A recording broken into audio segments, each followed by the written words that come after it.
Hello, ladies and gentlemen, and welcome to Faces and Heels, your podcast for professional wrestling here on the KB Radio Network. I am your host, Kevin Reed, and this is the recap and reaction to WWE's Night of Champions Riyadh that took place in Riyadh, Saudi Arabia this Saturday. I don't know why it's named Night of Champions, because it was in the middle of the day.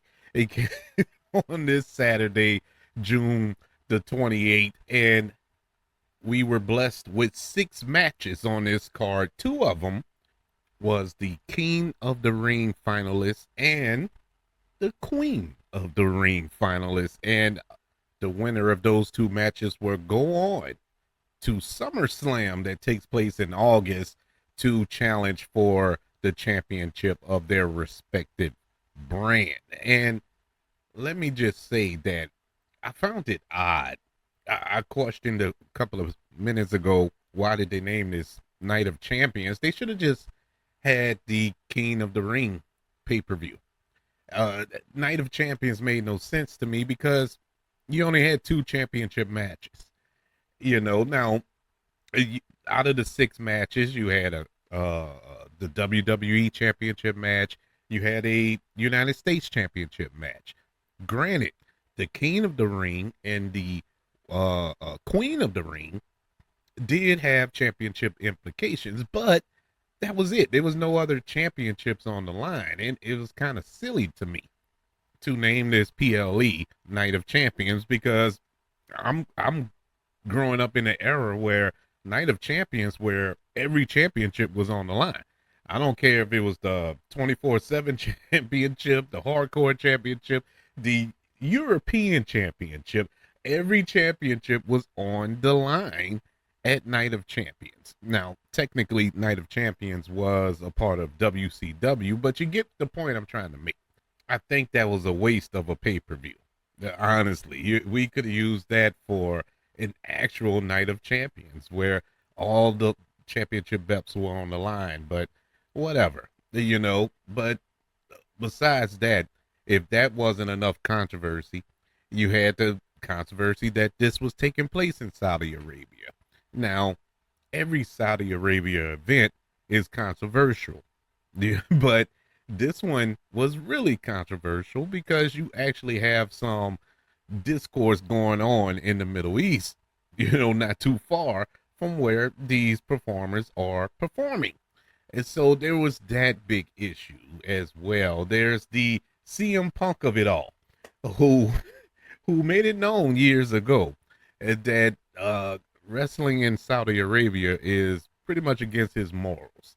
And here he is on the main event, which has prompted some, not all, because I'm not one of them, but some people to call him out as a hypocrite.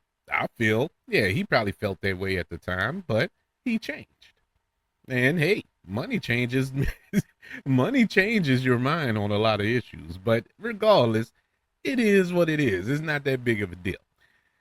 So we had 6 matches. It was supposed to be 7, but 1 match got canceled, and that was the Intercontinental Championship match between Dominic Mysterio and AJ Styles. That was put on pause, if you will, because Dominic Mysterio is hurt. Now, a lot of people have said online that AJ Styles didn't want to go to Saudi Arabia, and some had even said that Dominic Mysterio came out and said he didn't want to wrestle in Saudi Arabia, hence the match was canceled. That was kind of debunked when it was revealed that Dominic Mysterio does have a legit injury. Now, this was released by WWE, so you could take it with a grain of salt, if you will, but regardless, that match got canceled. So you had 6 matches in total. Cody Rhodes and Randy Orton fighting in the final of the King of the Ring to determine who will challenge the champion at SummerSlam. Rhea Ripley versus Raquel Rodriguez in a street fight. You had Sami Zayn taking on Karrion Kross. Solo Sikoa challenging Jacob Fatu for his WWE United States Championship.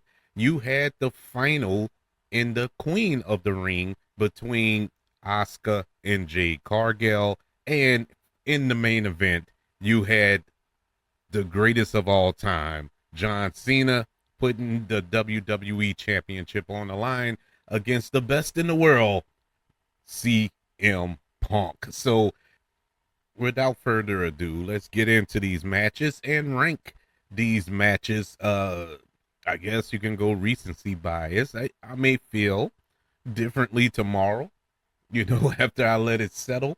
But this is how I feel about these matches and this premium live event as of right now. Starting off with our opening match on this card, and it is the King of the Ring tournament final between Cody Rhodes and the Viper Randy Orton. Just to give you a little history of the King of the Ring tournament, we started off, and I actually enjoyed this tournament.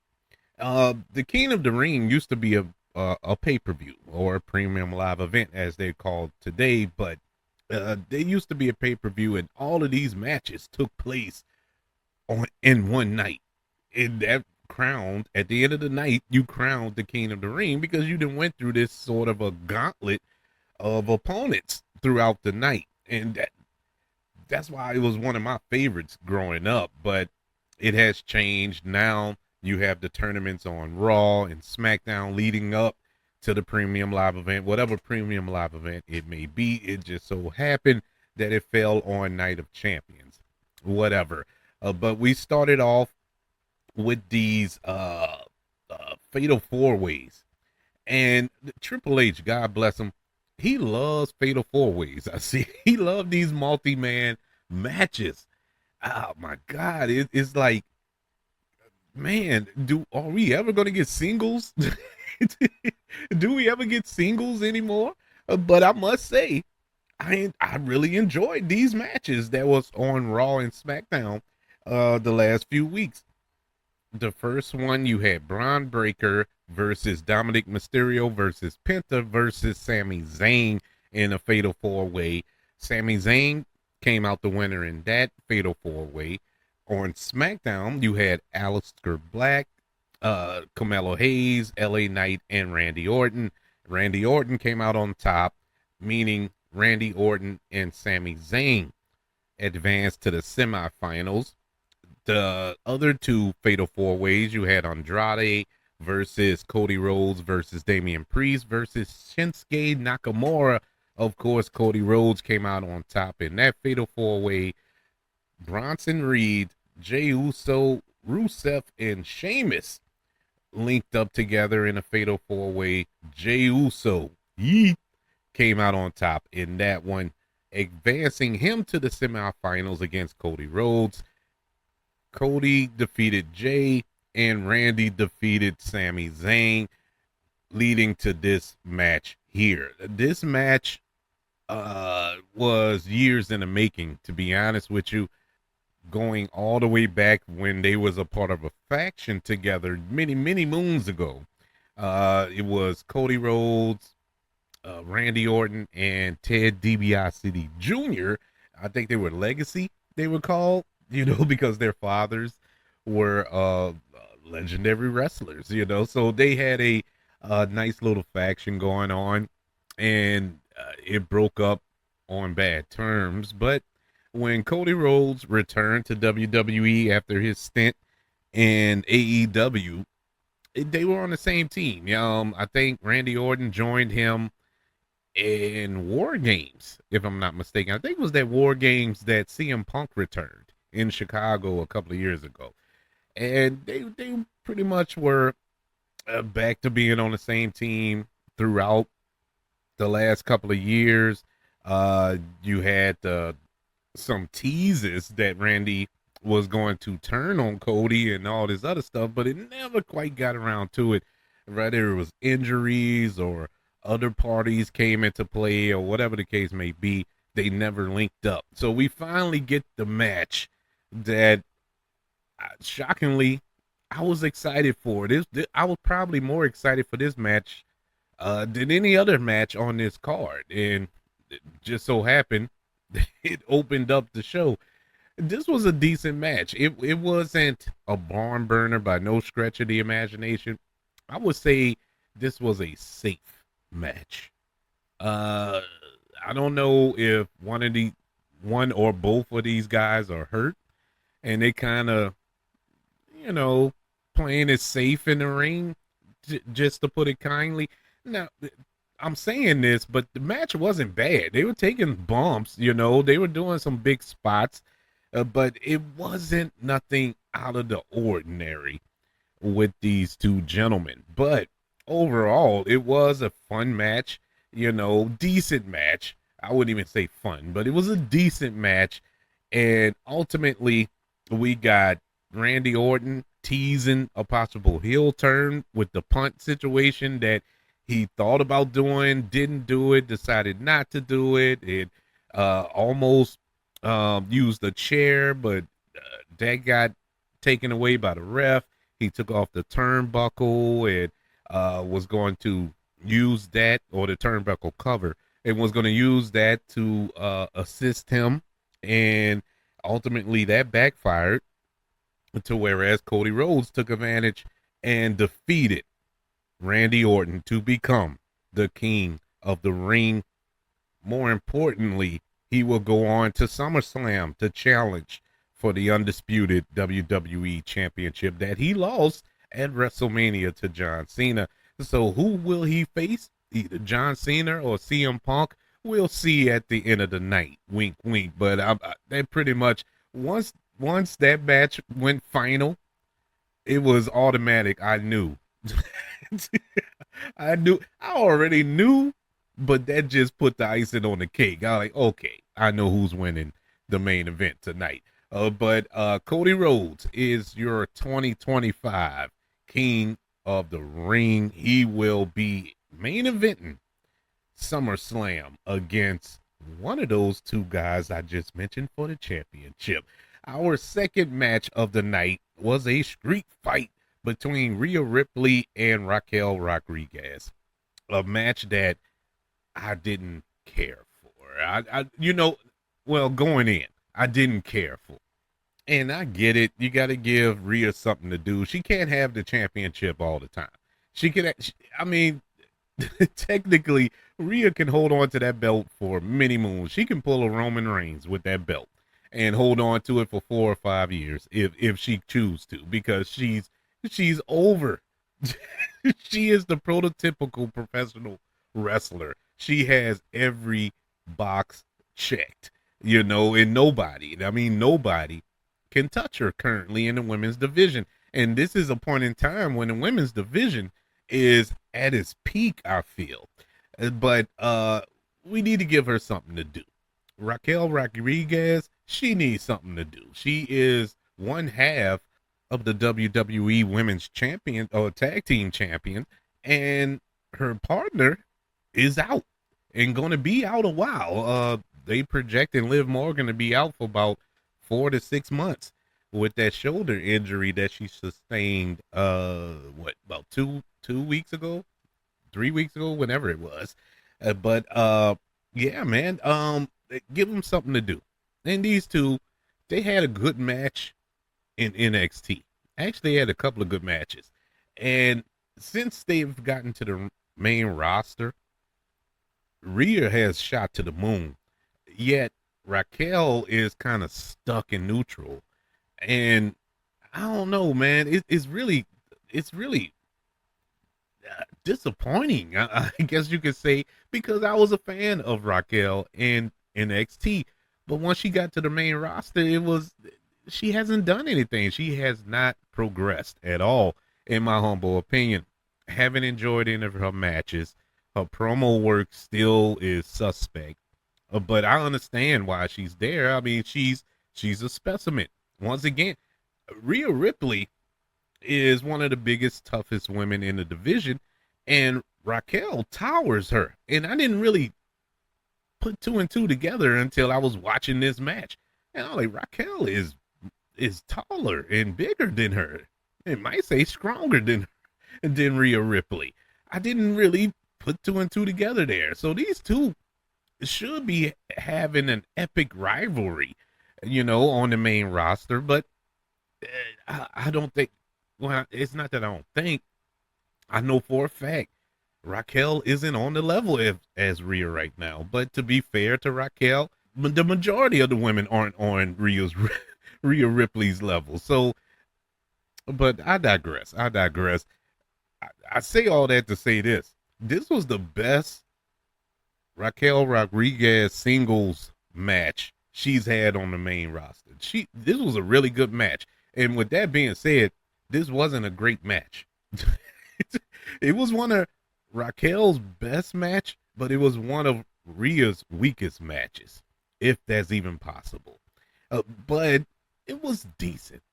Like it was Raw quality. It was Monday Night Raw quality. It wasn't like a house show type match, but it didn't do anything to wow me. And this is a street fight, and it was kind of tamed for a street fight. Yeah, we got kendo sticks. Yes, we got tables, but it wasn't a street fight. You know what I'm saying? It didn't feel like a blood feud type match. This just felt like, okay, it's a street fight. So let's put in some furniture. Let's add a table to this match. Let's do a kendo stick spot. Let's do a power bomb through a barricade spot. They were just doing it for doing its sake. But the match didn't truly call for it, if that makes any sense. Raquel Rodriguez, not Raquel, Roxanne Perez, she came in, interfered in the match. Also, I can't talk tonight. Yeah, y'all notice I'm stumbling all over myself, and I'm not reading nothing. Maybe I should be reading to kind of keep my brain on track. But anyways, Roxanne Perez, she came and interfered. She's another one who needs something to do. She just got called up recently to the main roster, and she needs to do something to make an impact on the roster, to whereas because she's at a point right now where she can take over. Liv is out, and so she can slide into that Liv Morgan spot, and make her name for herself. I think this is the time. Her interfering with this match is kind of a foreshadowing of that, I believe, especially with Raquel Rodriguez holding on to both of those belts. She needs a partner, and they're both in Judgment Day technically, so it only makes sense for Roxanne to assume a partnership of that tag team championship belt. Don't say you can't do it, because you just did it for a storyline involving Bianca Belair and Jade Cargill and Naomi, which is a storyline that's still going on. But Naomi took out Jade when they were the champions. Jade was out, so Naomi stepped up to become the second half of the women's tag team champion. So you can do this again. That being said, you just did it. You just did that. We've seen this before, literally a couple of months ago. So the creativity is not really clicking over there in WWE. We're recycling the same storylines from months ago. It's one thing if it was years ago, but this just happened. Granted, before that was for a storyline. This time is for a legit reason. Liv Morgan legitimately dislocated her shoulder, so she's out. But it doesn't excuse the fact that you just did it. But once again, I digress. The match was fine. It wasn't useless like a match that we're going to talk about later in a few minutes here, but it did its job. The only question now, where do we go with Rhea Ripley after this? Where do we go with Raquel and Roxanne after this? I mean, is this the end of this feud for now, or are we going to continue with this feud going forward? I don't know. I know Evolution is coming up, the women's PLE that's coming up, and Io Sky does not have an opponent as of yet. We find out later that Tiffany Stratton has one, but Io Sky does not have an opponent. So is it one of these three? Is it a dark horse? Is it somebody else that we're not thinking of right now? But as far as the three women that were involved in this particular match, where do we go from here? And that was my big thing with this match when they announced it. Like, okay, but I don't see anything coming out of it, to make it exciting. That's why it didn't matter either way. If Raquel would have won this match, it I still would have felt the same way. To be honest with you, it doesn't move anything forward. But I've been proven wrong before in the past, and hopefully I'll be proven wrong about this. But Rhea Ripley defeats Raquel Rodriguez in a street fight, despite being beaten with a Kingo stick and not power drive, but power bombed through the barricade and hit with stair steps and all this other stuff. But she still came out on top. Mommy is always on top. Match number 3. We have Sami Zayn taking on Karrion Kross with Scarlett in his corner in a singles match. This match, I'm not going to say it was useless, but it was useless. I know why this match happened. There's no mystery. Sami Zayn in Saudi Arabia, of course. I understand why it happened. I understand why Sami Zayn won. Sami Zayn in Saudi Arabia. I get it. But I don't get why this match honestly took place. I really don't. On this card, this could have happened on SmackDown last night.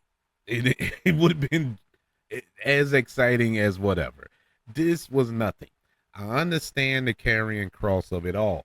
Everybody wants Karrion Kross, including me, to get his moment. Because the Karrion Kross in NXT was a beast.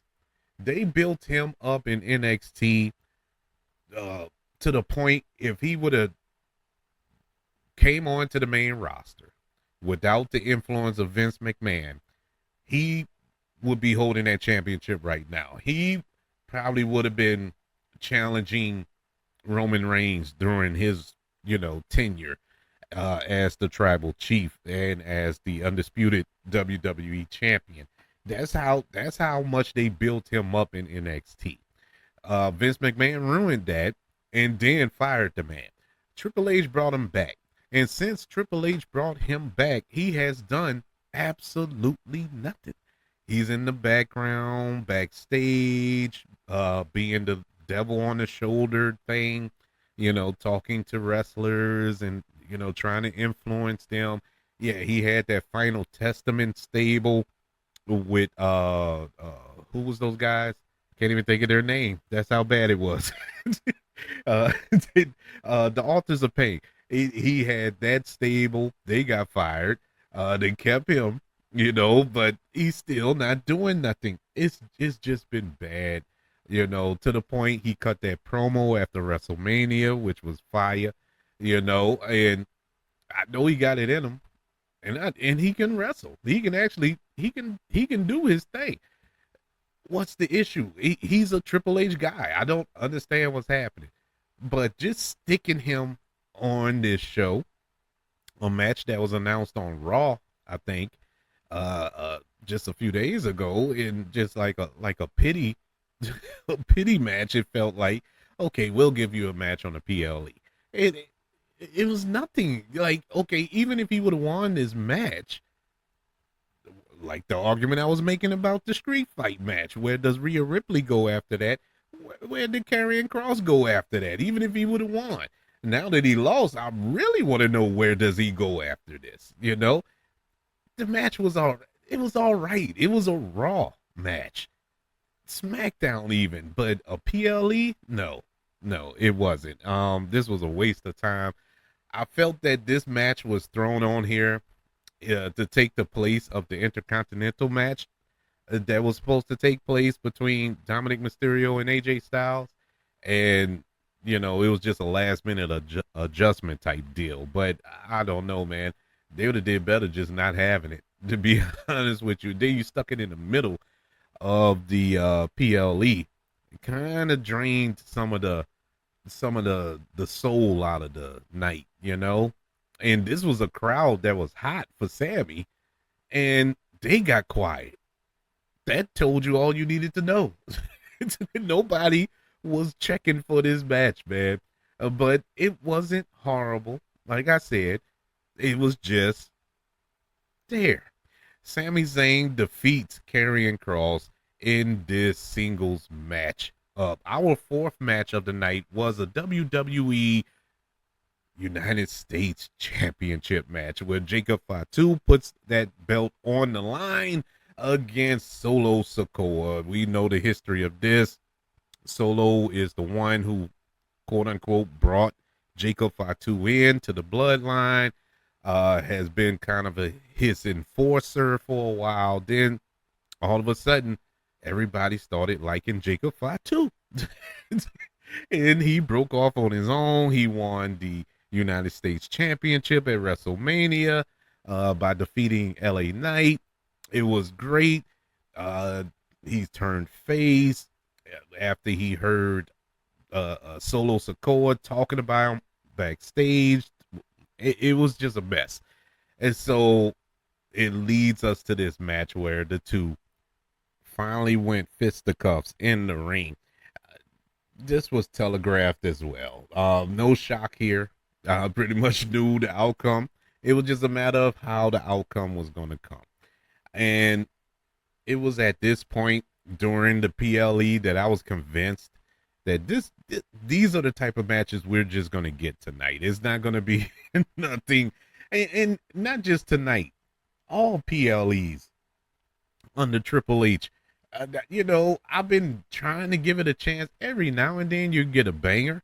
But for the most part, you get these safe matches. And I don't know, man. It's like WWE is scared for their people to get hurt. And trust me, I'm all for safety, but go back to Liv Morgan. Liv Morgan got hurt on one of the flukiest fluke things you can ever do. She was just bracing herself for a fall, and she's out for 6 months. But going through tables and ladders and chairs and stuff, that's all right.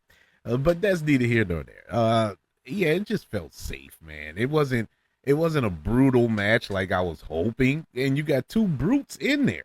Especially Jacob Fatu. You could have got nasty with this match.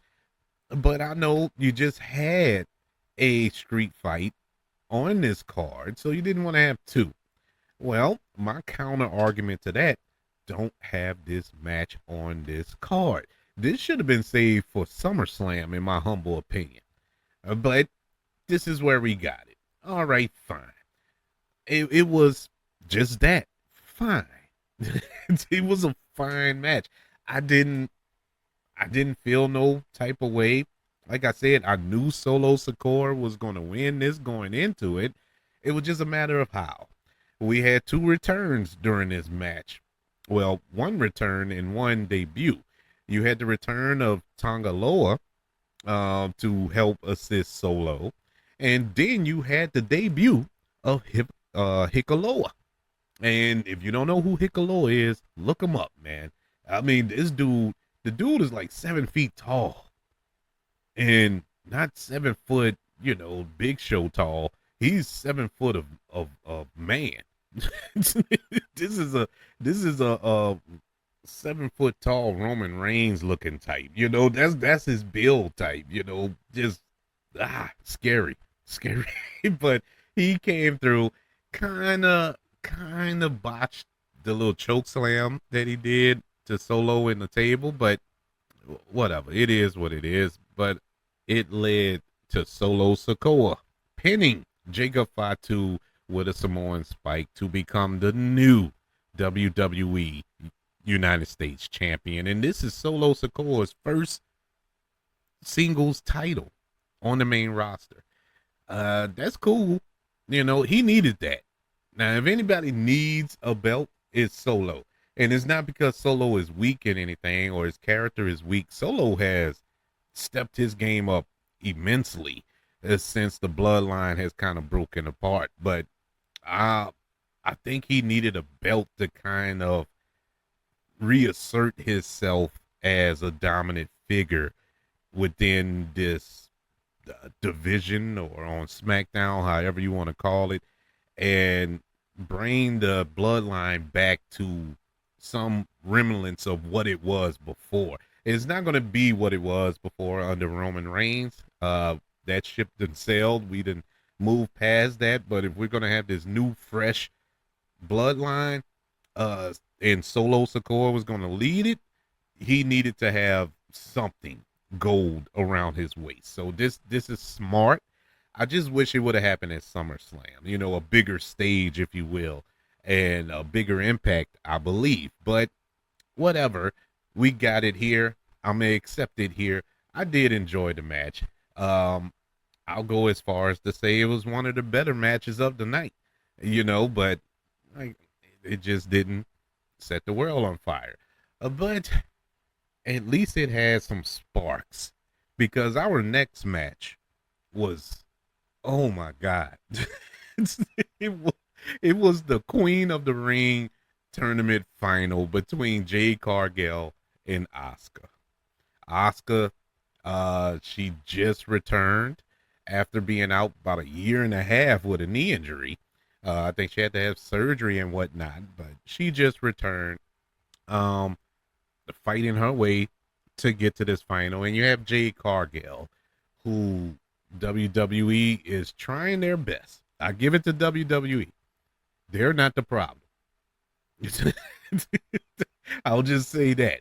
But just to recap the Queen of the Ring tournament, just like the Ben, it started off with the four-way, or what do you call it? The fatal four ways. Just like the Ben.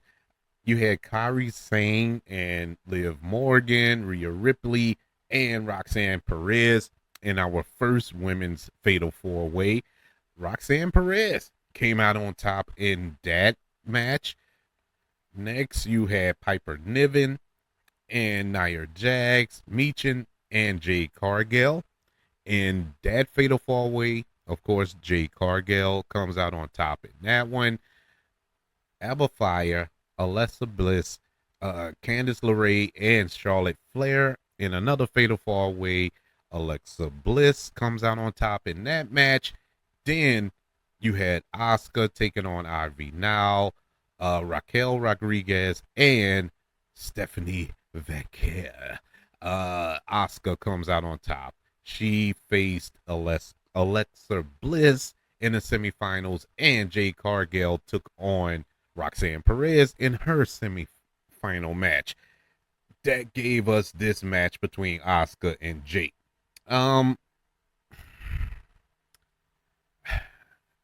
I have nothing nice to say about this match. I do take that back.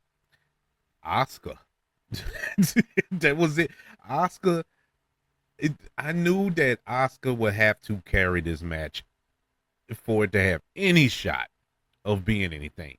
Jade Cargill, yes, she is cut from granite. She looks like the Black Wonder Woman. I mean, she is perfectly sculpted from clay. I mean, beautiful on top of it. Can't wrestle. I'm sorry. I tried. I've been trying to be the voice of reason when it came to Jade Cargill, but God bless her, she just doesn't get it. Jade Cargill would have benefited for maybe another. Well, I ain't gonna say another, because she never went to NXT. They brought her straight to the main roster. She should have been on NXT. She should have been in the Performance Center. Still, look at Roxanne Perez. Roxanne Perez could have skipped the NXT. Stephanie Vaquer could have skipped NXT. You know, they were main roster ready, but they stayed down there a while, honed their skills, and moved up. Same thing with Julia. You know, moved on up. But they could have came straight to the main roster. they decided to put Jade on the main roster. That's where WWE messed up because she wasn't ready for prime time, and she's still not ready for prime time. It was good when she's with somebody, when she was a part of that tag team with Bianca, her feud with Naomi, all that's great, and I think that's still going on. And her the outcome of this match plays into the Naomi thing, I think, in some when we get to SummerSlam. But we'll cross that bridge when we get to it. But I just think she needed to be or still needs to be on NXT. It would do her better. This is not a demotion.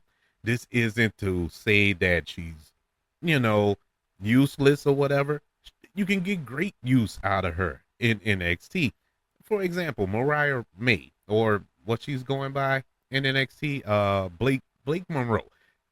She could have came straight to the main roster because she is main roster ready, but she's in NXT. Fine. Ethan Page, Ricky Saints, all that. They could have came straight over. The point I'm trying to make, they should have did the same thing with Jade. Jade should have went to NXT and improved her skills. She is so slow in reacting. She doesn't have the timing down. All she has is big moves, the little nuances, the sweet science that goes into a wrestling match. She doesn't have it. The only thing that saved this match was Asuka. She was carrying this match.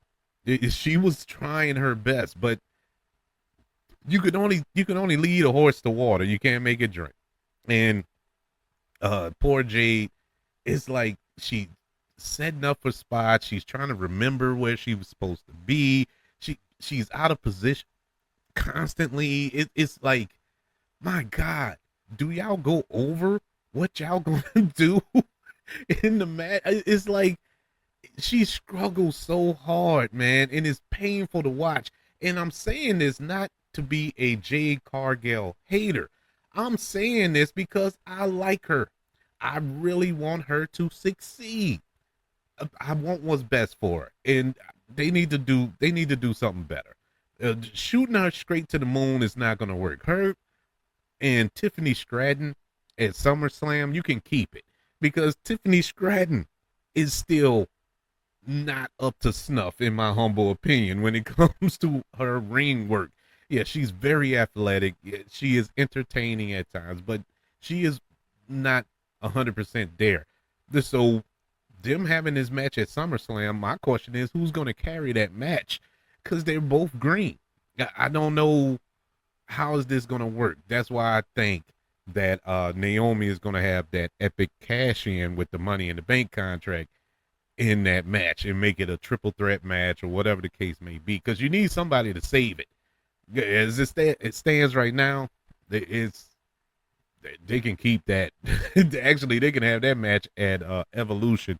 Don't put it on SummerSlam. But anyways, Jade Cargill comes out on top in this match, defeating Asuka. She couldn't even do the pin. She couldn't even pin her right. I was like, wait, what happened? Everybody in the crowd was dead. The ref didn't know what to do because she didn't even pin Asuka right for the one she fell off. How you fall off of somebody pinning them? I don't know. I'm sorry, man. Come on, Jade. You got to step it up, baby. Because right now, this is embarrassing, man. It was embarrassing watching that match.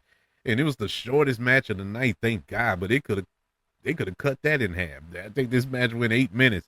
4 minutes would have been better. But whatever.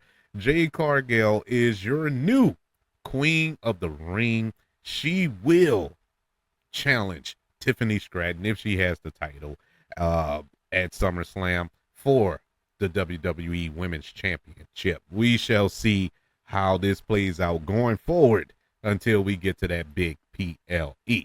This brings us to the main event of the evening, the singles match for the Undisputed WWE Championship between John Cena and CM Punk, a rivalry that has spanned well over 20 years, finally getting this match again after what, 15 years? Since that epic, I think it was Night of Champions that they had that match, or was it Money in the Bank? One of the two, but it's around the same time that they had that epic match where CM Punk won the title and took it home when his contract expired at midnight. That was probably one of the top 10 or top 5 best feuds in WWE history. You know, you have Rock and Austin, you have Brett and Shawn Michaels, you have Undertaker and Kane, you have who else? Who else I'll put over that? That's probably it. That's probably it as it stands right now. Yeah, I mean Cena and Punk at that time, in WWE history, that was the feud that really drove the company because you had the poster child of John Cena and the rebel of CM Punk going at it, for the championship and back and forth on the mic, in the ring. It was a great little feud back then. Now we've kind of rekindled it in 2025. Both men are clearly older, as all of us, but they don't move the way they used to move. You're not going to get an epic match like you got back in, what was it, 2005 or something like that. But this this was probably the most excited I was for a John Cena match since his heel turn at Elimination Chamber. Not because of who he was particularly going up against with CM Punk, but he actually felt like a heel in the build up to this match. You got his reverse pipe bomb on Punk a couple of weeks ago, which was great. I loved it. Punk coming out last night in Thug Life, the Thug Life costume and stuff, trying to rap. Beautiful, man. I was thoroughly entertained by all of this leading up to this match. Wasn't expecting nothing out of this match because up to this point, if you're expecting a 5-star match out of John Cena, you really do need to talk to your therapist and get your head examined because you're not going to get it. There's no way. John Cena is older now. His body has been wrecked. You got to understand, John Cena was the workhorse during his peak in WWE before he really took off in Hollywood. Raw and SmackDown and house shows and pay-per-views and PLEs and making a Wish appearances and all this other. He never stopped. His body is wrecked. It's understandable. I'm not mad at John Cena. He has done God's work in professional wrestling. So it is, the time is truly now. And so he needs to walk away. But I have been excited for this match for that reason. And I know if anybody can bring the best out of Cena, it will be Punk. And if anybody can bring the best out of Punk, it could be Cena. And so I was expecting a decent match, and that's what I got. Once again, the theme of the night, not a barn burner, but very decent match. What messed it up for me, normally I wouldn't be upset by this, but it upset me for this PLE, and in particular this match, was the overbooking at the end. Man, they overbooked I'm done. I'm tired of it. Ever since WrestleMania 40, it feels like you gotta have Avengers Assemble at every main event PLE. I'm tired. I'm done with that. Can we have a legit finish to a main event match? Please. I mean, why do we have to overbook the end? I can live with an interference. I can live with one person running in, interfering, and running back off. under the cloak of darkness. That's cool. But okay, the referee takes a bump. And then for 15 minutes, the referee, I don't know, falls into another dimension and can't find his way out because he is completely knocked out. He's in a coma because you have 5 other superstars making entrances. And I mean, you getting the full on entrance. You getting the Titantron graphics, the song, the slow walks. Penta came out. Penta was supposed Penta was supposed to be saving CM Punk, or wait, who he was supposed to be saving? No, he was going to be saving Cena, but it wasn't so much saving Cena. He was just after Braun Breaker and all that. But he had to do the Penta dance and do the stands at the top. Bruh, they are beating the man up.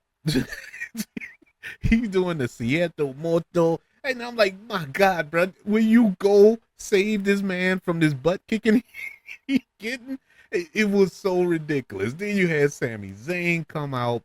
Of course, I failed to mention, yeah, Seth Rollins and his group had came in. And so you got all of them coming out. All right. Then Cena and Punk, they fight off everybody. This after Seth Rollins, because the whole tease, quote unquote, is Seth Rollins cashing in. Smart move, but just didn't. He picked the wrong time, or did he? I don't know, but they just executed it wrong. And little Nate came out to be the ref. Cena blocked him. Cena and Rollins got into it, and it was back and forth, back and forth. Punk ended up helping Cena, or Cena ended up helping Punk, or vice versa. They both helped each other, but it wasn't so much to help each other. It was more just to hurt those who came in to interfere with the match. And it was a tease that we were going to get a face turn from John Cena. I wasn't buying it, but whatever. And sure enough, it was all a trick. He tried to trick CM Punk. CM Punk, greatest in the world, or the best in the world, I should say. Too smart for that. About to put him out with the GTS. Rollins came, hit him with the briefcase, and stomped him, causing John Cena to cover him for the 1, 2, 3. He runs out the ring with the belt. It was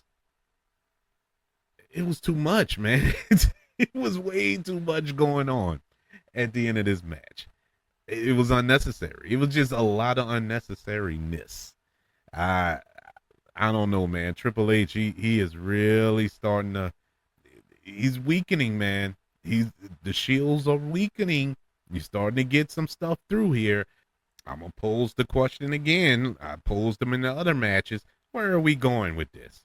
Where do we go from here? Well, we know that John Cena, like I said, when Cody Rhodes won earlier and became king of the ring, I knew John Cena was going to win. And so, okay, you got that rematch coming at SummerSlam. So I'm only assuming now that CM Punk is mad that Seth Rollins has interfered with his match again. And so we're going to get that kicked back up again. And I'm like, we're going in circles, man. We're going in circles. We're not advancing anything forward here, and it is frustrating, man.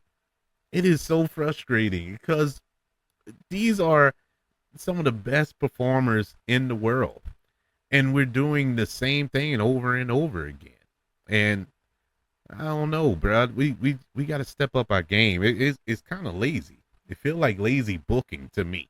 Now, I might have to eat crow when we get to the end of the story, so to speak, and we get a different twist and turn here and there. But I think you're trying too hard with the twist and turning. Let's just tell a cohesive story and move on.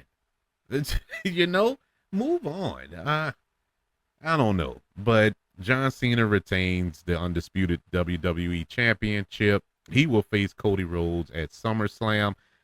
Overall, this was a all right PLE. Like I said, there's only one match that was just downright bad. That was the Queen of the Ring finalist. But other than that, everything else was fine. To rank them all, the King of the Ring tournament final between Cody Rhodes and Randy Orton, where Cody Rhodes became the King of the Ring, I give that a C plus. It was a decent match. The street fight between Rhea Ripley and Raquel Rodriguez, I give that a C plus. It was decent as well. Sami Zayn versus Karrion Kross, I gave a C minus. It was just there. Solo Sikoa defeating Jacob Fatu for the WWE United States Championship, I give that a C. It was it was fine, right in the middle. Jade Cargill defeating Asuka for the Queen of the Ring tournament, I give that a D, D plus. Yeah, it was bad. That was a bad match. And the main event for the Undisputed WWE Championship, John Cena defeating CM Punk with 50 other people coming at the end, I give that a C plus. Yeah, overall average, this was a C plus, just slightly above average. Like I said, this was like a Raw. This was a Monday Night Raw. That's what it felt like without the promos and the commercials. That's the only thing that was missing from this PLE. But that is my opinion. Like I said, that could change tomorrow if I let it sit, sleep on it. I may feel differently tomorrow, but as it stands right now, that's my feelings on Night of Champions Riyadh for 2025. I would like to know, what were your thoughts of the Premium Live event? Did you enjoy it? Do you think it was better than what I'm saying? Which is fine. You know, everybody has their opinion. You know, I'm not right all the time. Or do you think I didn't give it enough? Or not, or did I give it too much? I should say credit for being good. You know, no, man, no, Kevin, that show sucked. Okay, I can see that too. I'm not gonna argue with that.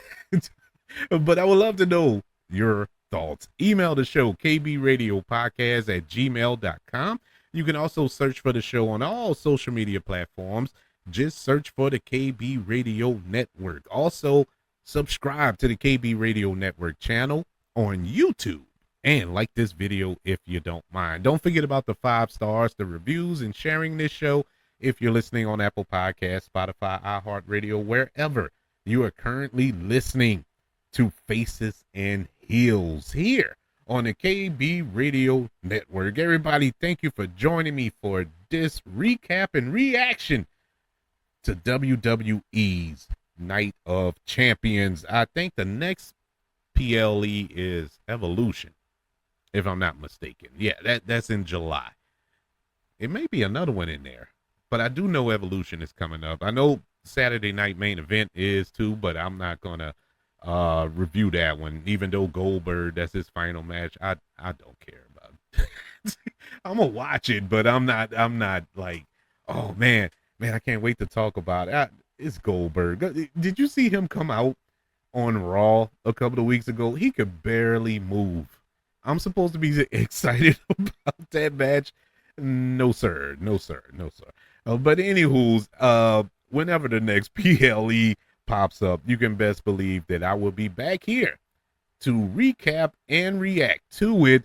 Until then, y'all be good. I'll speak to you on the next go around. Peace out.